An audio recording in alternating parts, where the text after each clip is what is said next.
आसमान में उठता ये काला धुआं इस बात का सबूत है कि ईरान यूएई को बर्बाद करने के मूड में है। इसलिए वो लगातार यूएई पर अटैक कर रहा है, खासकर दुबई में, जहां ईरान के ताबड़तोड़ हमलों ने हड़कंप मचा दिया। अफरा तफरी मच गई। ड्रोन अटैक के बाद एक इमारत धुआं धुआं हो गई। आग की लपटों और काले धुएं के बीच गाड़ियां यहां वहां भागती नजर आईं। पूरे इलाके में इमरजेंसी अलार्म और सायरन की आवाज गूंजनी शुरू हो गई। जंग के 14वें दिन ईरान ने दुबई इंटरनेशनल फाइनेंशियल सेंटर को निशाना बनाया। ड्रोन अटैक के बाद इमारत से धुआं निकलता नजर आया। डरावनी बात यह है कि दुबई इंटरनेशनल फाइनेंशियल सेंटर के पीछे दुबई का बुर्ज खलीफा भी नजर आया। मतलब ईरान ने इस बार अपना आत्मघाती ड्रोन बुर्ज खलीफा के नजदीक भेजा, खतरनाक हमला किया, जिससे लोग घबरा गए। न्यूज एजेंसी एएफपी के मुताबिक धमाके के बाद आसपास मौजूद लोगों ने इमारतों को हिलते हुए महसूस किया। इस बारे में दुबई के मीडिया ऑफिस का भी बयान आया, जिसने सेंट्रल दुबई में हमले की पुष्टि की। साथ ही ये भी जानकारी दी कि हमले में कोई घायल नहीं हुआ है। बढ़ते खतरे को देखते हुए यूएई की सरकार ने लोगों से सुरक्षित जगहों पर रहने की अपील की, क्योंकि पिछले कई दिनों से ईरान के ड्रोन और मिसाइलें लगातार दुबई और उसके आसपास के इलाकों में तांडव कर रहे हैं। ये हाल तब है जब यूएई का एयर डिफेंस सिस्टम इराक के कई ड्रोन और मिसाइलें हवा में ही उड़ा चुका है। इससे जुड़ी तस्वीरें भी यूएई ने कुछ दिन पहले जारी की थी। इजराइल के हमले के बाद ईरान ने अमेरिका और इजराइल के खिलाफ जो जंग छेड़ी, उसमें उसने खाड़ी के देशों को भी लपेट लिया। वजह बताई इन देशों में अमेरिकी सैन्य ठिकाने, जिन्हें तबाह करने के नाम पर ईरान ने कतर, कुवैत, यूएई और सऊदी अरब जैसे देशों में खूब बम बरसाए। यूएई के दुबई में तो ईरान के हमले रुक ही नहीं रहे। कभी वहां एयरपोर्ट के पास बम फूटता है, तो कभी किसी बिल्डिंग से आत्मघाती ड्रोन टकरा जाता है और कभी किसी फ्लाईओवर के पास हमला हो जाता है। इन हमलों ने दुबई के लोगों को दहशत से भर दिया है। ऊंचे उठते धुएं और सड़क पर मची भागम भाग ने लोगों को परेशान कर दिया, क्योंकि इजराइल, अमेरिका और ईरान की जंग ने यूएई को भी अपनी चपेट में ले लिया है। इजराइल के सेंट्रल इलाके में एक मिसाइल गिरने का वीडियो सामने आया। यह मिसाइल ईरान की तरफ से दागी गई थी और जाकर उस इलाके में टकराती है। धमाके के बाद जो तस्वीरें सामने आई हैं, वो बमबारी से हुई बर्बादी की कहानी को बयां करती हैं। धमाके के बाद आपको हर तरफ सिर्फ और सिर्फ धुआं दिखाई देगा।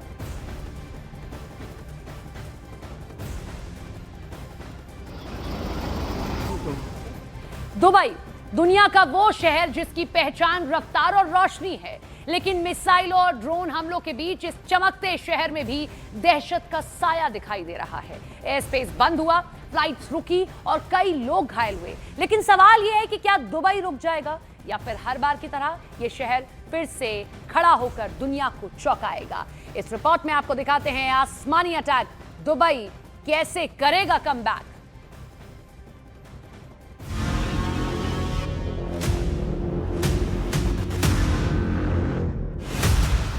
ईरान के हमले, दुबई की वॉर शील्ड।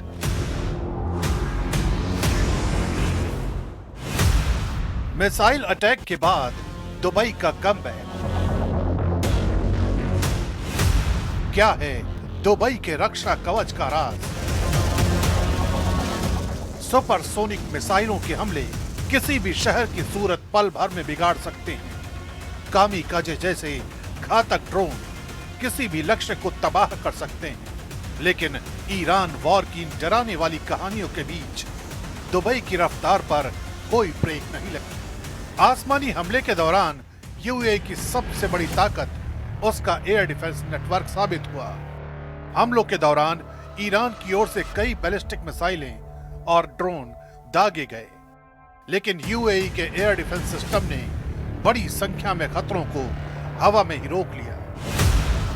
इस नेटवर्क में अमेरिका का थाड शामिल है, जो हाई एल्टीट्यूड बैलिस्टिक मिसाइलों को इंटरसेप्ट करने के लिए बनाया गया है। इसके अलावा साउथ कोरिया का चियांगुंग 2 भी तैनात है, जो मिड रेंज खतरों को रोकने की काबिलियत रखता है।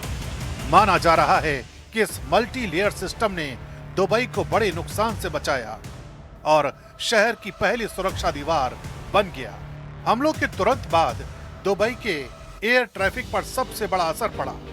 दुनिया के सबसे व्यस्त एयरपोर्ट में गिने जाने वाले दुबई इंटरनेशनल एयरपोर्ट पर कई फ्लाइट्स अस्थायी रूप से रोकनी पड़ी, लेकिन कुछ ही दिनों में हालात सामान्य होने लगे।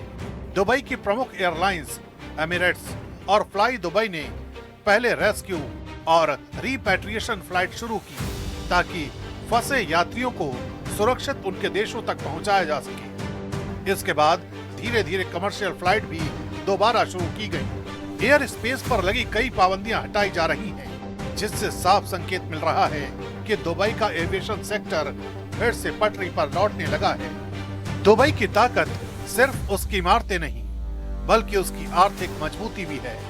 हमलों के बाद यूएई सरकार ने इंफ्रास्ट्रक्चर और बिजनेस सेक्टर को संभालने के लिए बड़ा आर्थिक पैकेज तैयार किया है। दुबई की अर्थव्यवस्था मुख्य रूप से टूरिज्म, फाइनेंस और रियल एस्टेट पर आधारित है।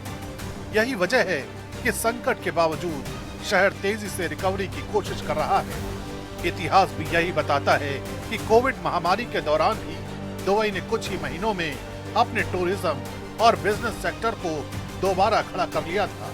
यानी आसमानी हमले ने झटका जरूर दिया है, लेकिन दुबई की रफ्तार और उसकी ग्लोबल इकोनॉमी उसे जल्दी ही फिर से मजबूती के साथ खड़ा कर रही है।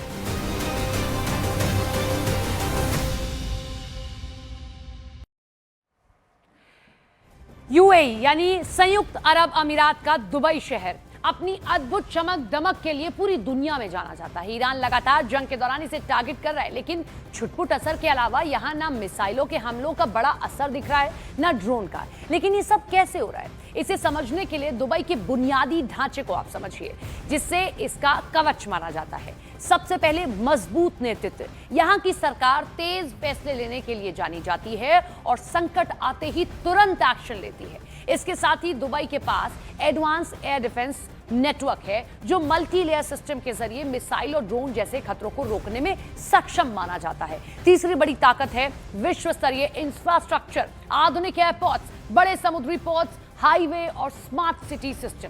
यही वजह है कि यहाँ की खुली अर्थव्यवस्था, कम टैक्स और बिजनेस फ्रेंडली नीतियां दुनिया भर के निवेशकों को आकर्षित करती हैं। एविएशन सेक्टर में एमिरेट्स और दुबई इंटरनेशनल एयरपोर्ट ने दुबई को ग्लोबल कनेक्टिविटी का बड़ा केंद्र बना दिया है। इसी के साथ मजबूत रियल एस्टेट मार्केट और हाई एंड प्रॉपर्टी प्रोजेक्ट्स इस शहर की आर्थिक ताकत को बढ़ावा देते हैं। संकट से निपटने का सिस्टम भी बहुत तेज है। 2024 की रिकॉर्ड बारिश के बाद सिर्फ 2 दिनों में ही हालात सामान्य हो गए थे यहाँ पर। इसी भरोसे की वजह से दुनिया भर के जो निवेशक हैं, करोड़पति हैं, यहाँ निवेश करते हैं और एशिया, यूरोप और अफ्रीका के बीच इसकी रणनीतिक लोकेशन इसे एक बड़ा वैश्विक व्यापारिक गेटवे बनाती है। इधर यूएस इजराइल पर ईरान का करारा पलटवार देखने को मिला है।